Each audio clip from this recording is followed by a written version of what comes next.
is a great announcement for the city of Detroit. We're bringing back manufacturing jobs, not just to the city, but to the section of the city that has the highest unemployment rate.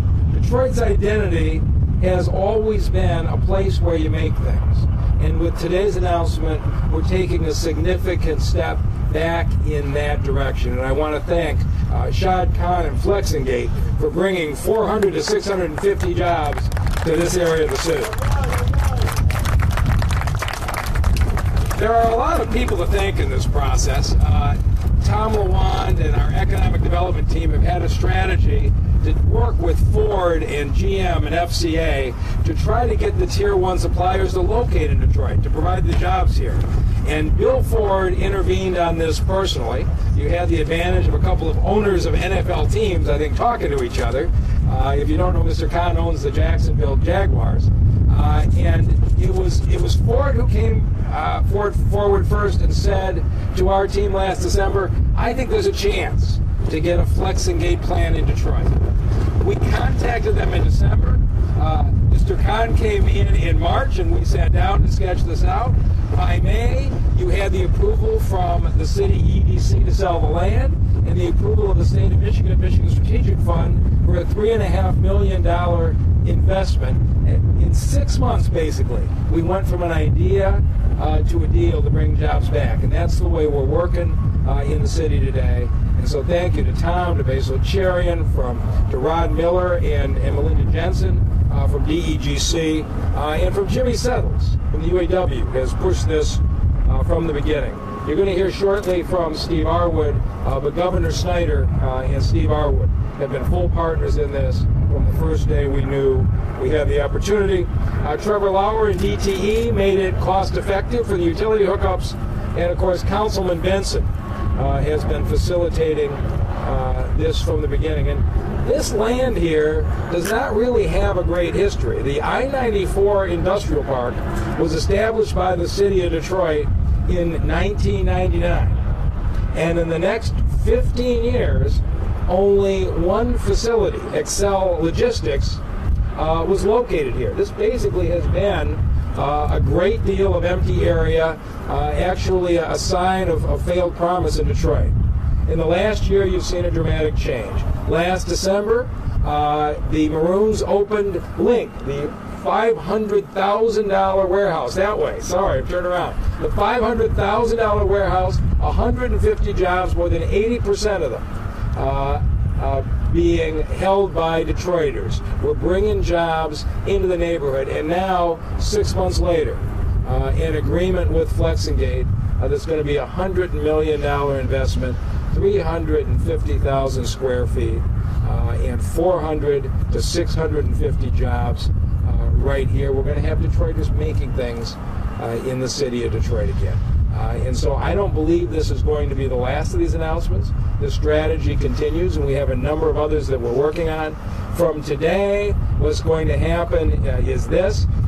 We are going to engage in an active community engagement process, and Councilman Benson is going to lead it. I'm going to personally be an active participant, and we're going to talk to the people who live in the surrounding communities on the way that they'd like to see this develop. We're going to do that over the next 6 weeks.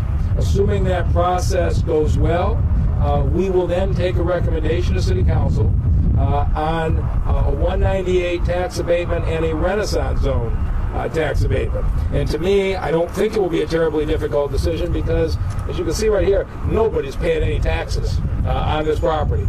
But can you imagine, in just a couple of years, you're going to drive down here and see 400 to 600 people working, making front-end bumpers and the like.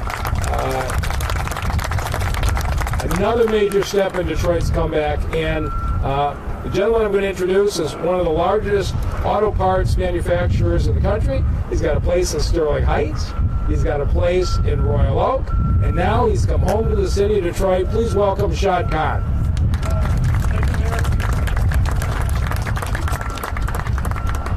Thank you, Mayor. What a pleasure, and good morning to everybody. I think what a pleasure it is to be here. Flexingate has been my life for almost 40 years. Most of you don't know me, and that's good. We've kept a pretty low profile all this time, but Michigan's been really a great part. We've got 11 facilities in Michigan and one R&D center. But until today, Flex and Gate didn't have a Detroit address. Detroit, the undisputed automotive capital of the world. But today, we do have a Detroit address, and I'm so happy on behalf of our team here locally and worldwide for Flex and Gate to be a citizen of Detroit. Thank you.